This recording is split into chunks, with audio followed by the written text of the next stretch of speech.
Round up और सबसे ज्यादा एक्शन अगर कहीं है तो वो है सोने और चांदी में, जैसे कि भी मनीषा जी ने भी जिक्र किया इस शो की शुरुआत से पहले। और आप देखिए 39,000 के लेवल्स अब देखने को मिल रहे हैं। 39,000 के काफी नजदीक अब गोल्ड ट्रेड कर रहा है एमसीएक्स पर। ये लगातार दूसरा दिन है जब रिकॉर्ड बनता हुआ दिखा। 158 रुपए की मजबूती। और उस तर्ज पर सिल्वर में भी मोमेंटम पॉजिटिव है, 0.25% ऊपर ये कर रहा है कारोबार। लेकिन ये सोने की तेजी कितनी बरकरार रहेगी, यहां से करना क्या है, आपको इस सब पर बातचीत करेंगे। हमारे साथ निर्मल बैंक कमोडिटीज के कुणाल शाह हैं, एसएसजी फाइनेंस के प्रियंक उपाध्याय हैं और साथ ही मनीषा जी तो बनी हुई हैं ही। प्रियंक, सबसे पहले आप बताइए, डिप का वेट कर रहे थे ट्रेडर्स की, छोटा मोटा डिप मिलेगा तो खरीदेंगे, पर किसी को ऑब्लाइज किया नहीं है गोल्ड ने। और आप देखिए धीरे धीरे अब ये 39,000 के नजदीक पहुंच चुका है। क्या व्यू है लेवल्स पर, क्या करना चाहिए? Good evening. देखिए जिस तरह से गोल्ड का फंडामेंटल्स शेप अप हो रहा है एंड प्लस जिस तरह से कोरोना वायरस सेकेंड वेव की शुरुआत हो रही है, तो एक सेफ हेवन अपील क्लियरली दिख रही है गोल्ड के मार्केट्स में। And even short term, medium term, long term charts यही इंडिकेट कर रहे हैं कि अभी भी जो ये तेज़ी है 1800 के ऊपर सस्टेन कर रहे हैं हम, कि अभी और मोमेंटम रहेगा at least in the short term. तो यहाँ से मुझे लगता है कि अभी भी ये जो तेजी है बनी रहेगी। Next targets on the higher side हमें एक्सपेक्ट करने चाहिए अराउंड 49,100 49,200 के रेंजेस में। डाउन साइड सपोर्ट्स की अगर मैं बात करूँ तो 48,500 से लेके 48,000 ये अभी एक शॉर्ट टर्म में स्ट्रॉन्ग सपोर्ट्स रहने चाहिए। यानी कि खरीदारी यहां से रहनी चाहिए। और आपकी स्क्रीन्स पर ये ऑल टाइम हाईज हैं 48,900 के ऊपर। इससे पहले भारतीय बाजारों में सोना कभी नहीं गया, तो क्लियरली ऑल टाइम हाईज हम यहां पर फिर से बनाते हुए नजर आ रहे हैं। कुणाल, मुझे याद है हम जब भी बात करते रहे हैं इस साल में, आपने कहा है कि सोना खरीदना चाहिए, हम यहां पर हाईज बनते हुए देखेंगे। पर 49,000 आधे साल के बीच में ही यहां पर हमने बनते हुए देखे हैं। अब यहां से क्या करना चाहिए, और अगर कोई यहां पर खरीदना नहीं चाहता, अगर वो डिप का इंतजार करना चाहता है, तो कितनी करेक्शन हम यहां पर एक्सपेक्ट कर सकते हैं?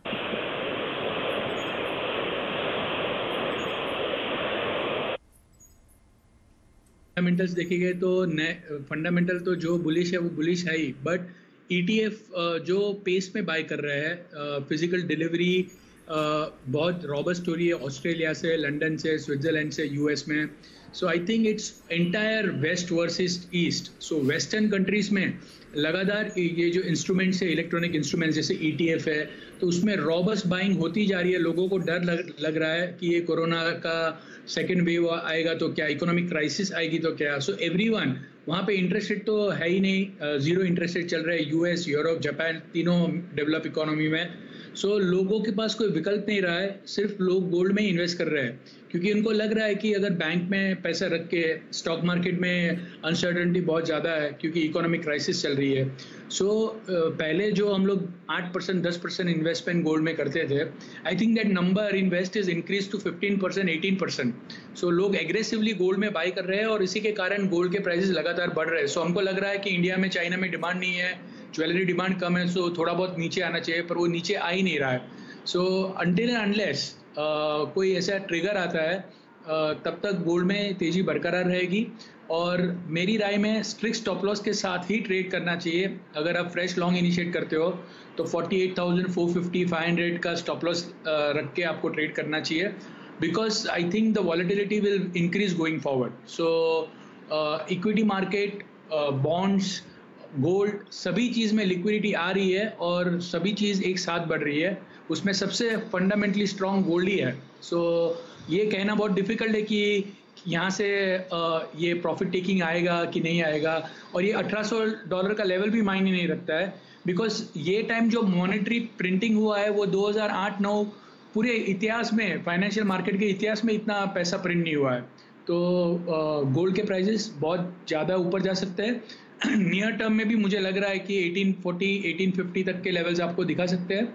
और लॉन्ग टर्म में अगर आप 1.5 से 2 साल की बात करेंगे तो $2,100-2,200 तक के आपको गोल्ड में रेट देखने मिल सकते हैं। बिल्कुल। तो इन्वेस्टमेंट डिमांड जो है वो लगातार सोने को ऊपर लेकर जा रही है। लेकिन कुणाल, आप मंडे को हमारे साथ सुबह के शो में मौजूद थे और मुझे याद है आपने कहा था कि सिल्वर पर आपका कन्विक्शन कंपैरेटिवली ज्यादा है। और आप देखिए आज के सेशन में भी सिल्वर अच्छी परफॉर्मेंस दिखा रहा है, 0.25% के आसपास है। और इस साल के शुरुआत से भी आपने काफी भरोसा जताया है सिल्वर पर और उस तरह का मोमेंटम दिखा भी है। अब क्या करना है, सिल्वर पर क्या व्यू है, ये मोमेंटम कितना एक्सटेंड हो सकता है? Thank you Deepali for acknowledging that and Manisha ji both. So now मेरा जो सिल्वर में आउटलुक है वो बहुत बुलिश है। मैंने मंडे को भी कहा था और आज भी मैं एक्सप्लेन करूंगा। सिल्वर में बेसिकली 5% ये साल सिल्वर की सप्लाई कम हो गई है, mainly from south American countries like Mexico, Peru, ये सब जगह पे हमने मेजर प्रोडक्शन लॉस देखा है सिल्वर में और दूसरे सारे मेटल्स में भी। एक साइड पे सप्लाई कम हो रही है और दूसरी साइड पे ETF की डिमांड 25% बढ़ गई है। जो गोल्ड में डिमांड आती थी लास्ट साल एग्रेसिवली और सिल्वर में नहीं आती थी, तो ये साल इन्वेस्टर सिल्वर ETF भी बाय कर रहे हैं। एक बाजू में प्रोडक्शन कट हो रहा है और दूसरी साइड पे इन्वेस्टमेंट डिमांड रॉबस्ट है। सिल्वर में हमने अभी तक कोई लंबा स्पर्ट नहीं देखा है, पर मुझे गोल्ड और सिल्वर का जो रेशियो है वो सीधा 85 आएगा ऐसा लग रहा है। और सिल्वर के प्राइस में भी ये जो तेजी का जो ट्रेंड है वो कंटिन्यू रहेगा। नियर टर्म में 51,200 तक के लेवल्स आपको सिल्वर में देखने मिल सकते हैं। और ओवरऑल सिल्वर में भी कॉमेक्स पे $21 तक मैं सिल्वर जाते हुए देख रहा हूँ। तो 51,200 तक के लेवल्स इंटैक्ट हैं सिल्वर में, ये कुणाल का व्यू है। एक ब्रेक के लिए यहाँ पर रुक रहे हैं, लौटेंगे तो मेटल्स पर एक क्विक व्यू लेंगे और साथ ही साथ कुछ सेलेक्टिव एग्री कमोडिटीज पर भी आपको स्ट्रैटेजी बताएंगे एक ब्रेक के बाद।